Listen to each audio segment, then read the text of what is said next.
WCLN 1170 Radio and Cable Channel 16 are pleased to present We Should Know, hosted by J.W. Simmons, an upbeat, informative look at people, places, and issues facing our community. This education-based analysis of issues will remain positive and informative as we consider closely what we should know. Ladies and gentlemen, welcome back. Thank you for being with us today. We Should Know is on the air. My name is J.W. Simmons, your host. We're bringing you another program today that I think you'll find not only interesting, but vitally important, particularly to your health and your future. We're talking with Jimmy Matthews, Matthews Pharmacy. We're also talking with Tara Jackson. Tara, thank you for being with us today. I want to kind of go to you to start with because you are new to the show. You're also the new proprietor of the pharmacy that's been known as Matthews Pharmacy for over 50 years. And Jimmy can tell us probably a lot of detail about that. But I want to introduce people to you, Tara. You've been involved in this community for a long time. You've been involved with the Clinton-Sampson Chamber of Commerce's board of directors. You did undergraduate at UNC Chapel Hill. You did your graduate work at Campbell University in the School of Pharmacy. In addition to that, you got a doctorate in pharmacy. You also earned and received a master's in business administration from Texas A&M. And the really big deal for you is that you're married and have 3 children. Yes. And you married Wellie Jackson. And a lot of people know Wellie. They know that you're local from this community, from the Newton Grove area. Mm-hmm. You're grounded here. And I want to thank you for being with us today. Thank you for having me. Jimmy, I want to give you a brief introduction here. I think probably you might need to introduce me because more people know you than me, but you've been involved in this community in a multitude of ways. And it's just fortunate that we can look back at the legacy that you had. I want to reflect though. I had you and your lovely wife Bonnie on a while back. And there was something I didn't get to, and I had it in my notes and I wanted to speak to it. But back in August of 2018, you received an honor that very few people receive in this state, and it was bestowed on you here in Clinton, and it was the Order of the Longleaf Pine. Now, that's something that is signatured by the governor of North Carolina, and it's not something to be taken lightly. But there was a piece in that presentation that I thought was important that I want to start this conversation with. And the part of that struck me was something that Ray Ammons, the pastor of First Baptist Church, said in his prayer. And this to me was kind of fundamental, but he said in the prayer, you call on us, your experience, your love, and you also call on us to engage this world you love. That's what Jim has shown us. So may we embody that spirit too. He ended that prayer with that message, that piece. And I thought, wow, what an honor to say that somebody, and this was along with that governmental kind of bestowing thing. But let's kind of start the conversation with that today. Pharmacy and pharmaceuticals. It's not all chemistry, is it, Tara? No, it has evolved. It has evolved over time. Just kind of give us a sense of, I guess, what kind of sparked you to say, I want to go through all of this academic work, all of this credentialing to be a pharmacist. That's a lot of work. Oh, yes. It's a lot of work. You definitely have to have a passion for it. If not, you can easily get burnt out. But I always had a passion for helping people, healthcare. I initially wanted to go to medical school and be a pediatrician. Wanted to look at different avenues. I'm from Newton Grove. Good friend, Thomas Williford, Newton Grove Drug. Yeah. So when I was kind of in the middle area trying to figure out what I wanted to do, I shadowed Mr. Thomas and really became interested in pharmacy when I saw how his customers really went to him for basically any need. It seemed like he was accessible. He had a passion for what he did, and I just enjoyed his passion and how he gave to the community through what he did.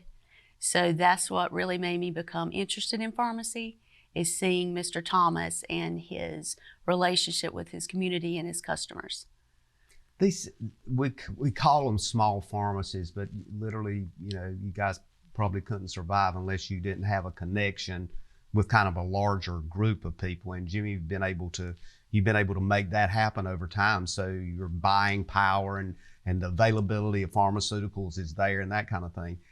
Is that something that you will continue to stay connected with? I think it's Health Mart and those kinds of folks to kind of have access? Yes, we will continue that contract. Yes, sir. But it'll continue to be a Health Mart pharmacy.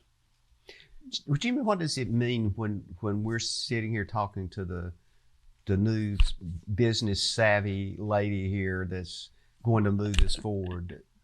Is this a comfort zone that you feel comfortable with? It's kind of like you sold your favorite convertible to somebody and now you're thinking, God, I wish I'd have kept that convertible. Do you feel comfortable with this? I think you've already heard Tara say she loves it more than I do. I mean, and I think what she said was huge, because in the area that we live, pharmacy has always been serving people.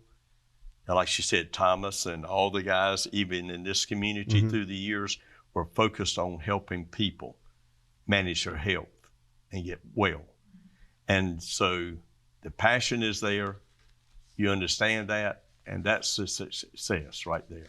That's what's going to be nice about this transition, is that nothing will change. It will only get better, because Tara will bring new things to the plate that will aid people and help them. But what remains there is that passion to help others and make sure that they benefit from what we do for them. The Health Mart chain and those type things are groups that help us be successful and be able to have product and be able to meet people's needs and things of that nature, provide sources and resources for our patients. So that's just a plus. The bottom line is what lies right here in the heart. And so that's what's so exciting to me. I was able to see, Mr. Otis Rester and the passion he had for people and the love he had for people and helping them through their life, and seeing him put into place and keep in place through the years a business or a profession that would provide that for our community. And I think our community understands how fortunate we are to have resources like that. Not only the intelligence, but the passion. As you say, Tara grew up in this area. She understands our cultures. What I tell people, she understands who we are. And what you have to understand, that the lone leaf pine thing, man, I was taught that by seeing other people do as I grew up and watched what they did. So that award represents this community and all the people that put into this community and buy into this community to make it a very, very special place, a caring place and a loving place. So I'm just so excited for Tara and for the group, and I appreciate her letting me hang around and enjoy the relationships with people that I've known through all these years, and I look forward to just the future. I mean, it just really is super for this community as well as for Bonnie and I to see this happen. So, Tara, this is a huge business move for you as well. I mean, a lot of folks probably don't understand the financial asset value of a business like a pharmacy. Is this something that you see an expanding point? Are you at a comfort zone? Talk to us about where it goes from here. Do you see significant connections in other communities? Because we literally live in one of the largest counties in the state geographically. Do you see other things and have visions that you would like to share? No definite visions, but right now I'm trying to get my feet on the ground and learn the basics. But absolutely, it would be a dream and a vision to expand, but no thoughts of that right now. want to concentrate on the legacy that he has left me and make it as good as it can be. I won't say better, but expand on different services and improve on different things. Terry, you serve on the hospital board, which represents a huge entity here in this community. How important is that position, not only to have you on that board? Obviously it's important for them and for us as well, but how does that connect with the pharmaceutical industry? The knowledge you bring is directly related to healthcare. I want to kind of explore that. We got about a minute here before we're going to take a break, but I'll let you start on that, and then we'll continue to kind of look at that whole process, because I know Jimmy's got a background when he served on the board at the hospital as well. So I want to start with that, because to me that's a good place to look at how pharmacies connect with the broader picture of healthcare in the community. I have enjoyed seeing the connection, being on the hospital board with what I do. I did work at the hospital in the pharmacy there, so I had that background that I can build upon. But the finance side, the CFO and I understand a lot what he's talking about as far as reimbursement with insurance. So the connection between what I do now and being on the hospital board has been on the finance side. Like I see what he's talking about as far as reimbursement and trying to make ends meet.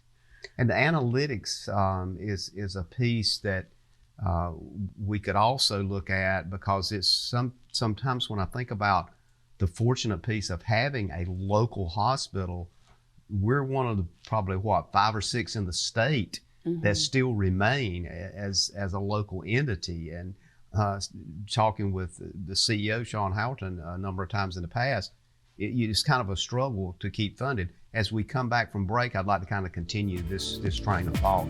Ladies and gentlemen, we'll be back in a moment. We're talking with Jim Matthews and Tara, the new manager. We'll be back in a moment.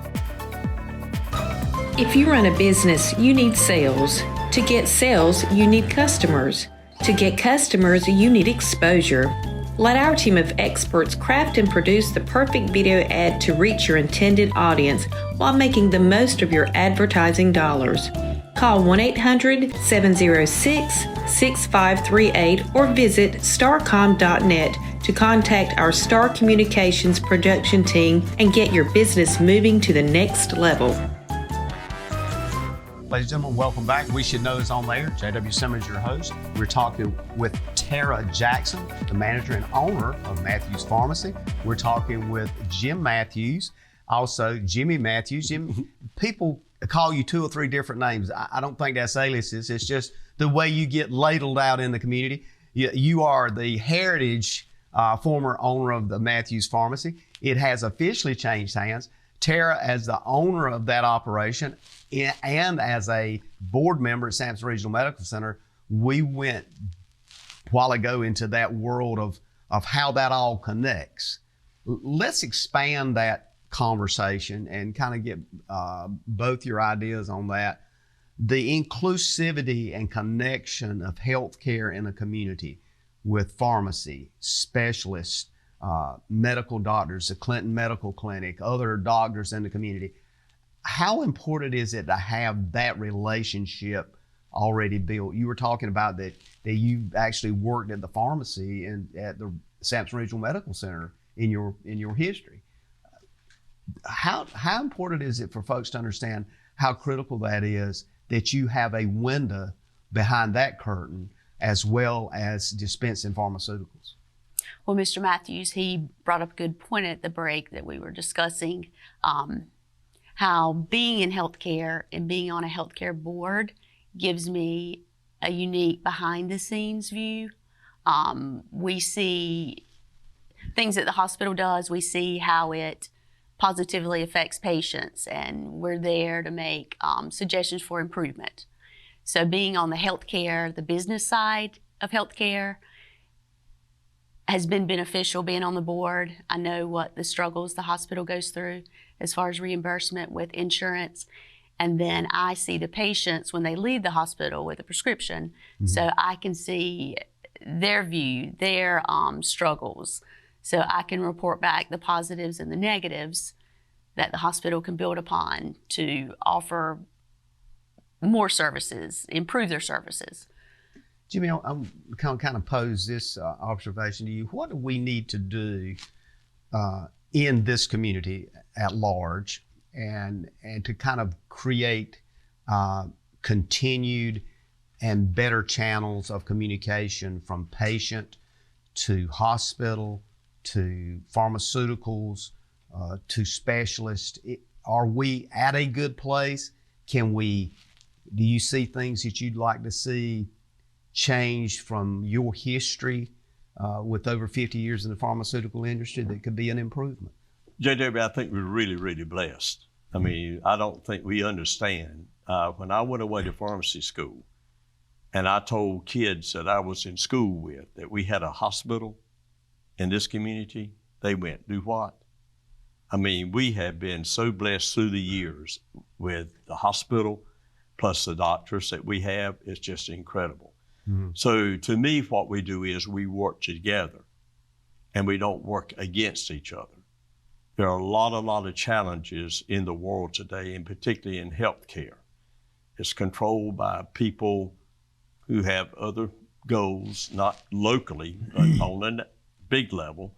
And so what we've got to do is support each other, give good suggestions, be sincere about what we're doing, and not throw the ball at somebody just because something didn't seem to work out right then for us. Because we live with these people, we eat with these people, we go to church with these people, and they're just like us. They want the best for us as well, but they have a lot of challenges. And so what we need to do is support them, let them know what we'd like to see, but be realistic and be thankful for what we do have, because we are a very blessed community in healthcare. Tara, would you speak to us about the affordability of pharmaceuticals going forward? There's some debate now on certain drugs that are needed for everything from diabetes right on around. And these pharmaceuticals, from what folks have told me, are so expensive. I had a conversation with a gentleman from Bladen County some time back, and he was talking about a child that he had, and it was unbelievable at the cost of the drug. It was like $1,500, $2,000 a month or something unheard of. And I said, "Really?" And he said, "Yeah." So I'm posing this as that, how do you deal with that as the owner of a pharmacy? Managing the operation of the pharmacy, how do you deal with that to help that person?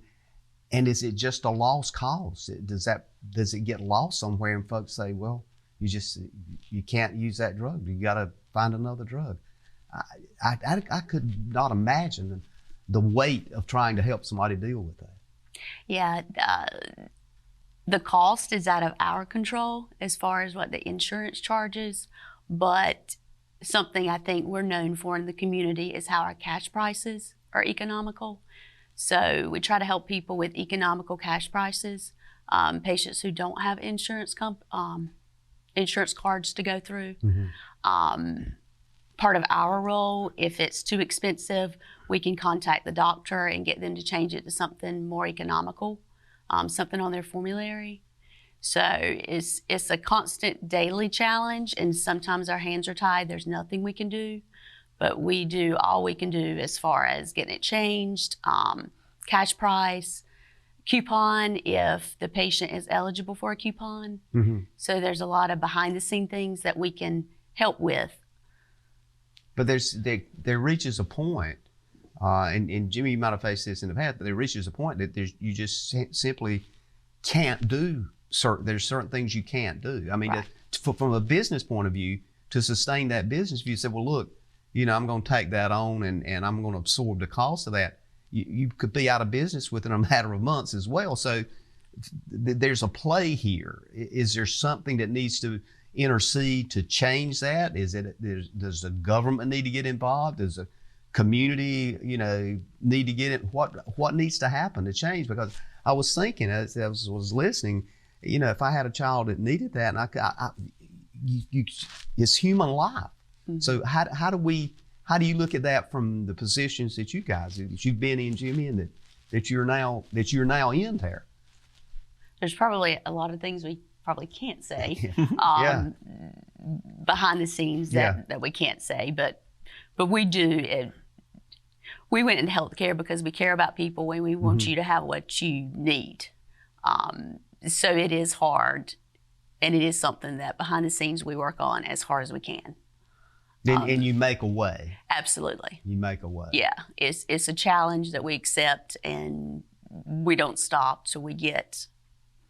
I noticed a part of the legacy. Of course, Jimmy and Bonnie just kind of expanded over there. You know, they had the pharmacy, and then right across the parking lot there was this huge gift shop and that kind of thing. As I understand, you didn't take that on and decide to continue with that. Tell us why not, and just talk about that for a minute. Well, Miss Joyce, she's been the manager there for years and knocked it out of the ballpark. So that was hers. She deserved it, wanted it.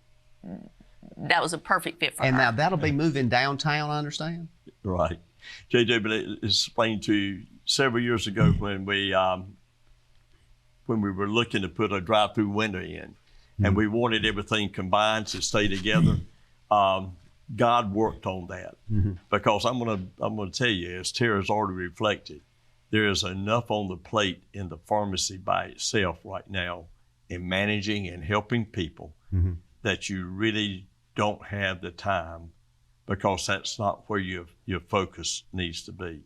And so when that happened and we couldn't join them together, that was just an act of God saying, this needs to be here, this needs to be here. You've got people who are capable of handling each one of them and doing it well. You meet the need of a community, you know, and so that's a good thing, because healthcare is a bear by itself, and opportunities abound. The nice thing about it is, as independents, we control what we can do and what we will do. And when you're in corporate America, your hands are tied. You're not offered the opportunity to offer options for people, and there's no incentive there.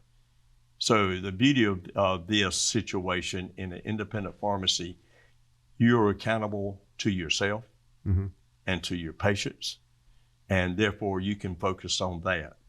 So it's just a perfect situation. And like I say, I think you'd have to work in this, come stand with us and watch these people that we work with, looking for those coupons for people when, you know, the cost is too high, talking with doctors about options, you know, communicating with the patient. You know, there are other things that can be done too sometimes. Medicines are wonderful. Lifestyle changes and can do magic too. So it's a combination of everything that can be done. And in the world we're in today, things cost, everything costs. And it's exorbitant what it costs.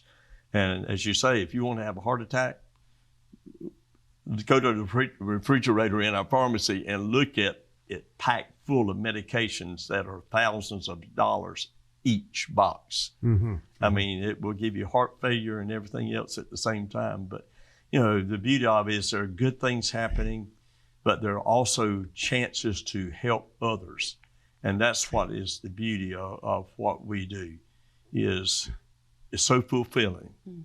You go home at the end of the day, you do not count your dollars. You count the smiles. You count the things that you see, the expressions on people's faces, that you know that you have made an impact. Not that you're anything special, but you've just been blessed with the opportunity to, you know, to reach out and help others. But again, like I say, this community we live in, it happens in every area that we live in. And so we're just part of that puzzle in helping meet those needs. We're going to take another break. We'll come back. I'd like to kind of get into some of the challenges that pharmacies as a whole are looking at and see if they're affecting or impacting the pharmacy here in Clinton. Ladies and gentlemen, we'll be back in a moment. Stay tuned.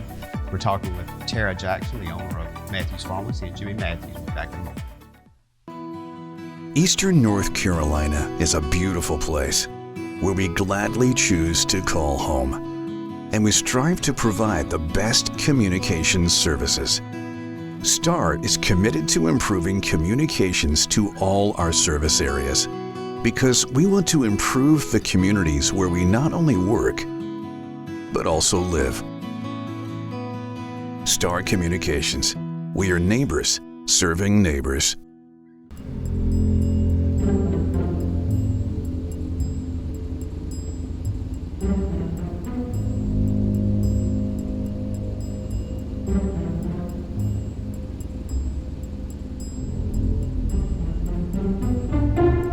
Let's get out of here.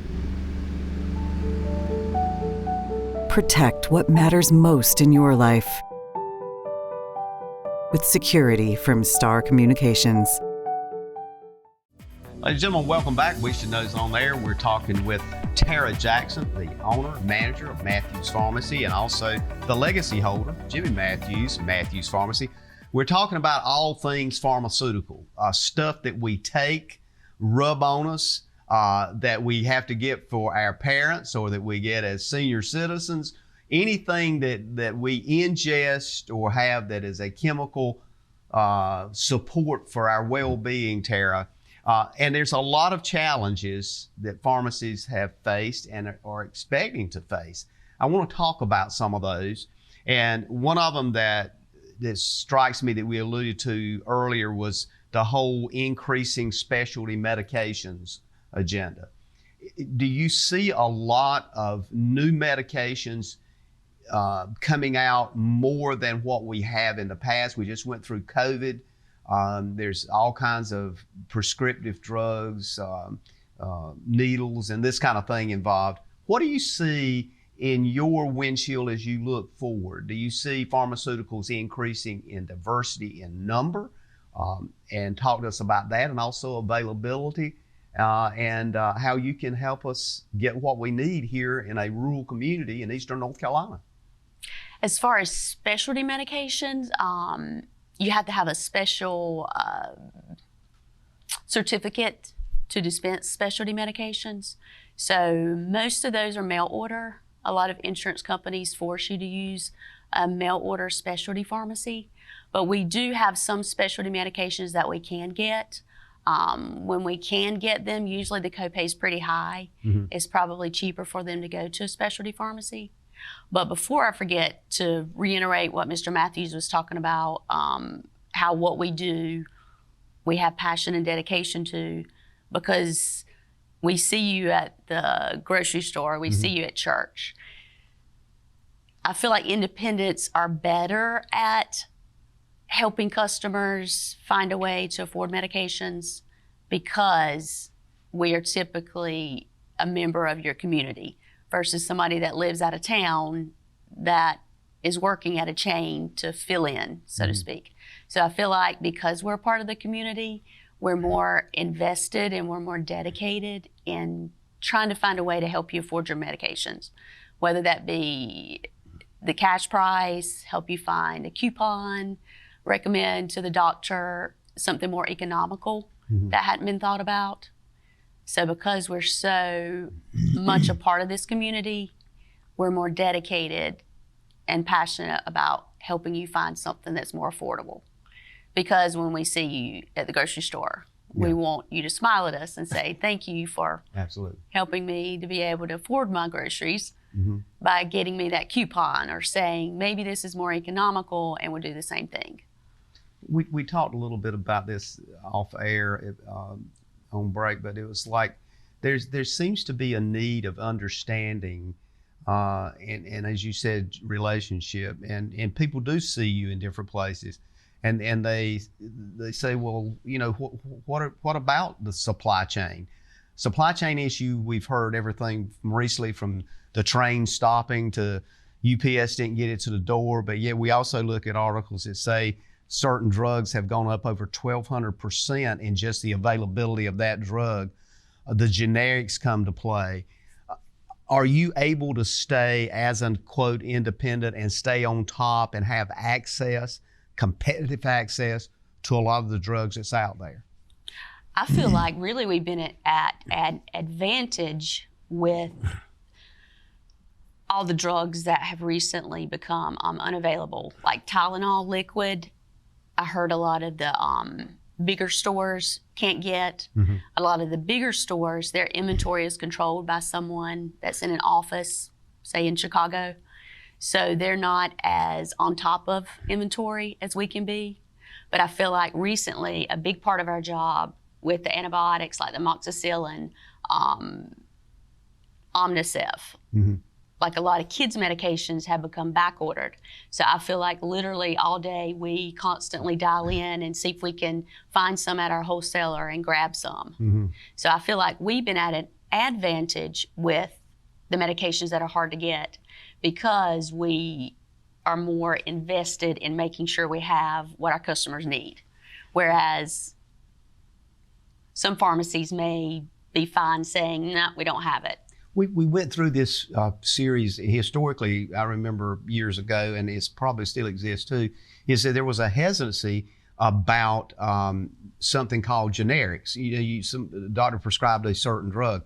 Well, we go to the pharmacy and then we get it and we look at it and go, what is that? Well, then you guys would explain, well, it's a generic. Should we have a fear about generics? And does generics, are they held to the same standard of the specific name of the drug that originated that drug? Absolutely. The main ingredient has to be 100%. So you get the same main ingredient. The extra ingredients is what makes it a little different. The thing that kind of ties it together? Yeah, and when I say extra ingredient, the binders, the fillers. But say a brand name, if it has to be 100%, a generic has to be anywhere from 90 to 110%. So there may be 10% variability in how your body reacts to it, but the main ingredient's the same. Those extra ingredients make up the 10% that legally they can go by. We talked about it. I want to kind of toss this out there. It's a part of the conversation as well on this thread here. Is that it's important for folks to know you guys are part of the community. And the reverse as well is that us as part of your medical community. But with that said, is there times you look at a person that maybe comes through the window or they walk in and they go, I'm told I need this particular prescription. And you look at it and you go, well, yeah, and you look at what they're taking, and do you have a time that you pick the phone up and call that doctor and say, do you understand this person is taking this, this, and this? I mean, because that combination, I'm told at times can be deadly. Yeah, that's part of what we do. That's part of the checklist. And we're blessed with wonderful doctors in the community that are appreciative and receptive to our recommendations. Because a lot of times you may have two other doctors that your main doctor doesn't know about. Exactly. So we're the gateway of information. We're the liaison between you and your doctor a lot of times. So yeah, that happens all the time. Jay, let me address something that Tara said a while ago that people need to be aware of. First thing we need to have people understand is that independent pharmacy in the United States of America is successful. And there are more independent pharmacies than there are chains, and they're located throughout the country. So there is good connect with wholesalers, and she made a good point. Recently, where we're seeing there are things that are maybe not available, we can look for product strengths and things like that we can make available to our patients. We can go to our wholesalers, which are the biggest ones in the country, and they count on us and they need us. And we can order what our patients need.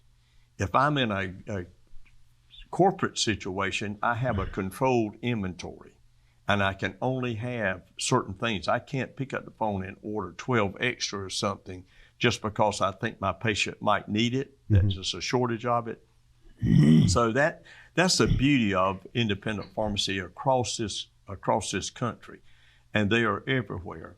People just need to understand and that the value that they bring to the table for them, because there are some things that are a little not frightening but concerning when you look at antibiotics, not being available at a time when people need them. or any other medications, because it's happening in blood pressure medicines and other things too that are, a little slight right now. So I think what we want to emphasize is that, we are a very positive force on the team. And as you say, I've even started sending some faxes out to some doctors when patients fail to pick up their prescriptions and just say, just want you to be aware, patient never picked up this prescription, because they're prescribing it assuming that the patient is going to take it. And the doctor cannot help that patient if they assume that they're taking the medication, but the patient, for whatever reason, it might be cost, it might be able to get to the pharmacy, whatever it might be that's prohibiting that from happening, but the patient's suffering when they're not getting their medications and taking those medications. So I think that what we want to be is, and what we are, is a positive force on this team. And we enjoy being that. And as we say, we appreciate our doctors working with us and helping our patients. And we think that, they value what we can help them with. It's not that they do things wrong. It's just that we all want to be helping each other be successful for our patients, be well. To not try to play out a scenario of Star Wars or anything, but it seems that there is this robot kind of mentality in medicine and dispensing of medicine on large scale, that simply you put it in a strip and you send it out and that's it, and the robot stamps off on it and the analytics are there, so forget it. But the psychological piece now becomes very important as we look at a market now that, in fact, literally you can't look at anything on social media or news channels that is not talking about the social psychology issues of what's happening in our society. And there's a lot of medications now being administered that deal with psychotic needs and those kinds of things. Has that changed the marketplace as far as the type medicines you're seeing? Well, I think a lot of medicines in that category have always been popular. I think you probably see it more popular in different age groups now. A lot of things that people have to deal with, but I don't think it's changed significantly. We're going to take a quick break. I want to hold that thought and come back and kind of discuss that a little bit more, because a lot of folks are, or some articles are saying that that particular part of the medication industry has really escalated in the volume of sales. So we'll be back in a moment. Ladies and gentlemen, we'll be back in a moment. We're talking about medication, things that you take each and every day, and the people that you buy it from. We'll be back in a moment. To get the most out of your electronic devices, you need a strong internet connection and a protected home Wi-Fi network. You need high-speed internet from Star. Star has the fastest, most affordable high-speed internet service available for all your devices. We have no long-term contracts or high-pressure sales. Our service speaks for itself, and switching is hassle-free. We take care of everything with free installation from a local company. High-speed internet from Star. Internet at the speed of life. Honey, do we pay our bill? What bill? The Star Communications bill. No worries, honey. With Star's paperless billing and automatic draft system, I get a notification sent right to my phone. There's no need to be bothered with those paper statements, and our bill is paid on time every month. Well, that's easy and convenient. It sure is, honey. Honey? Yes, dear. The bank. Oh, right.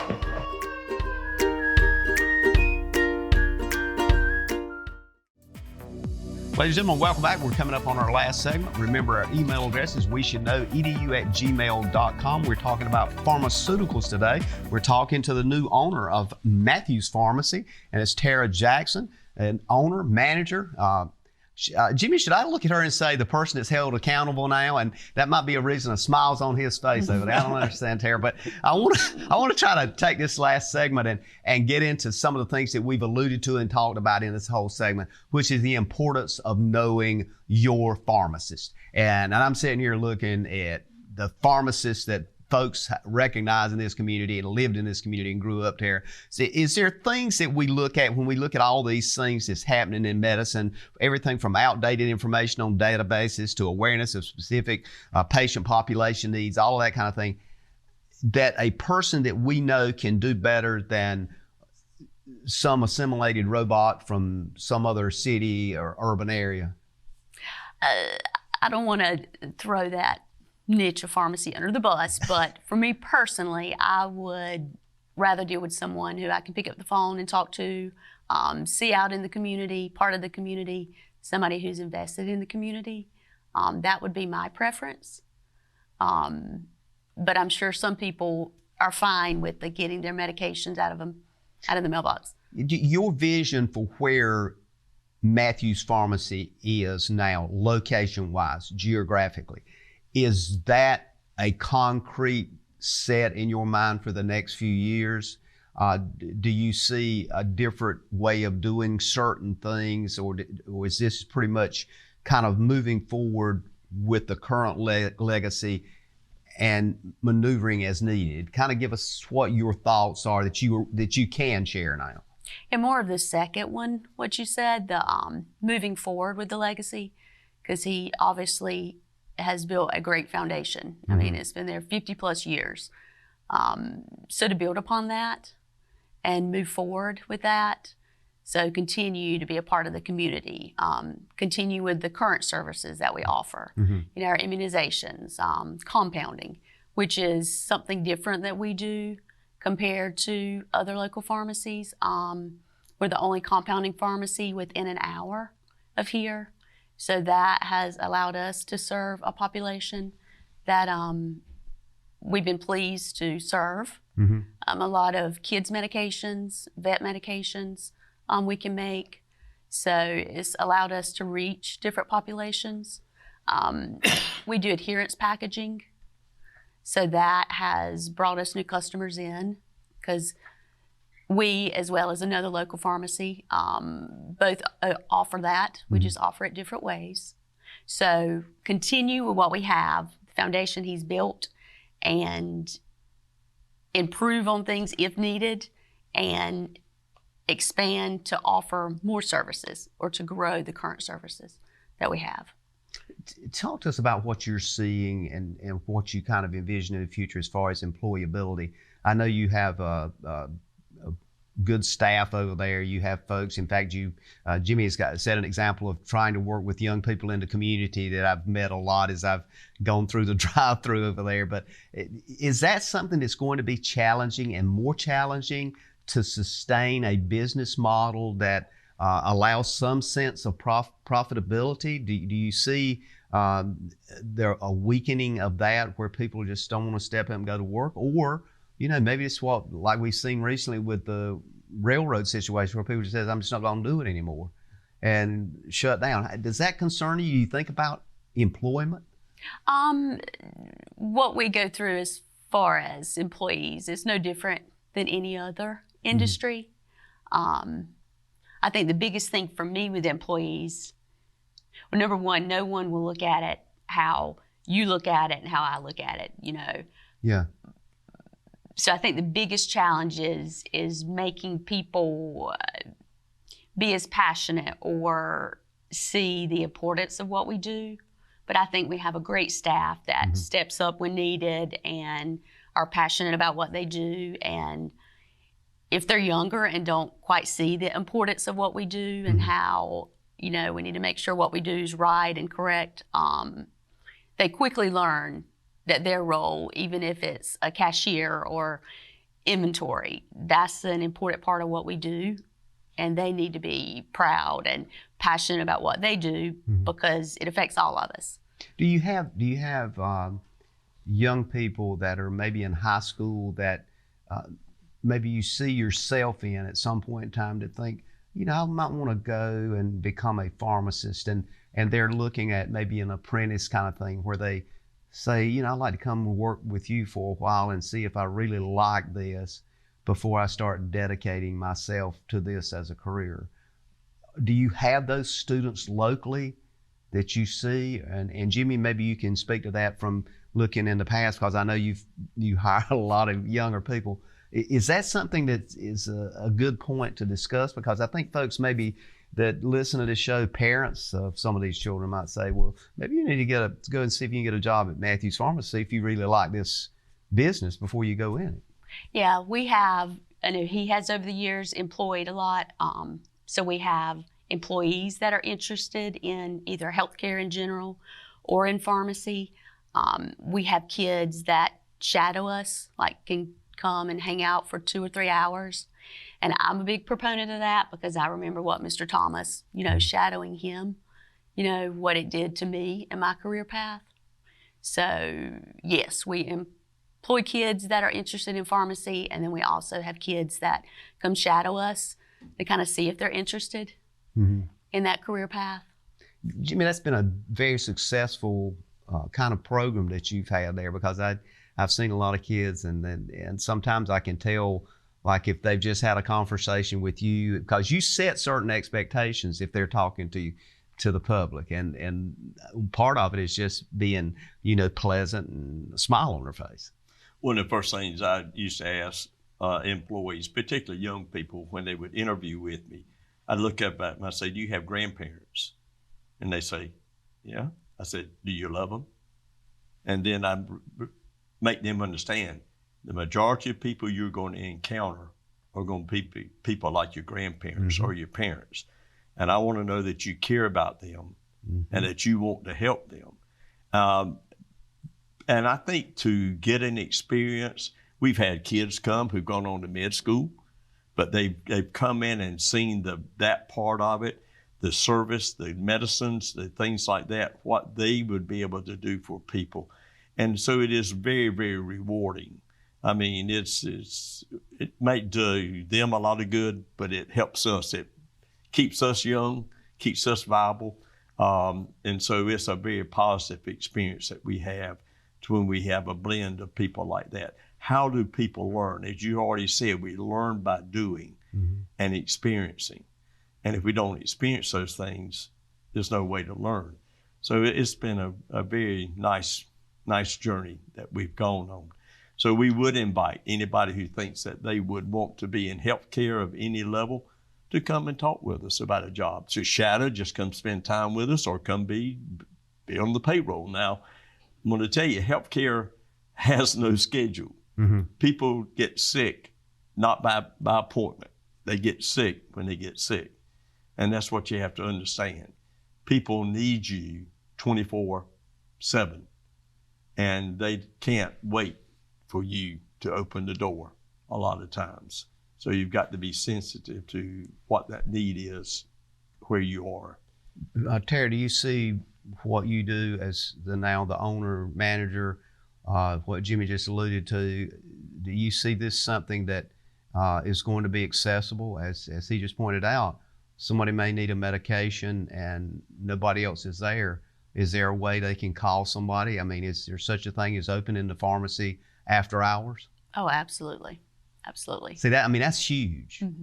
I went there simply because I was not sure whether you were going to continue that tradition or not, but that's really saying a lot. And I'm sure you get the weight of what you just said.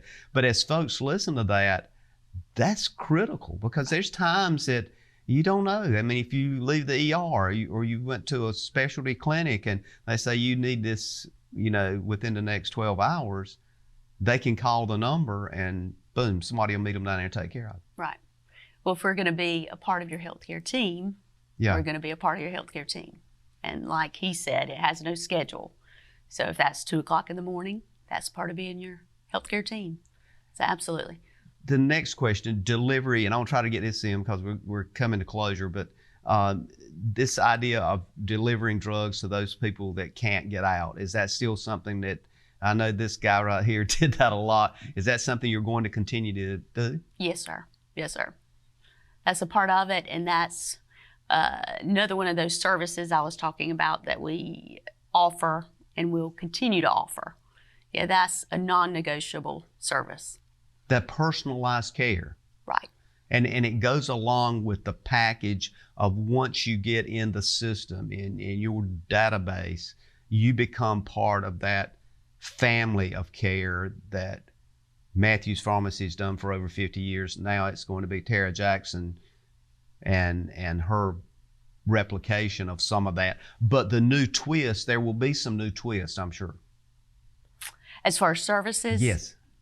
Sure. I mean, that's part of evolving, but our basic foundation, that's part of who we are, and that's Matthews. That's why the name didn't change.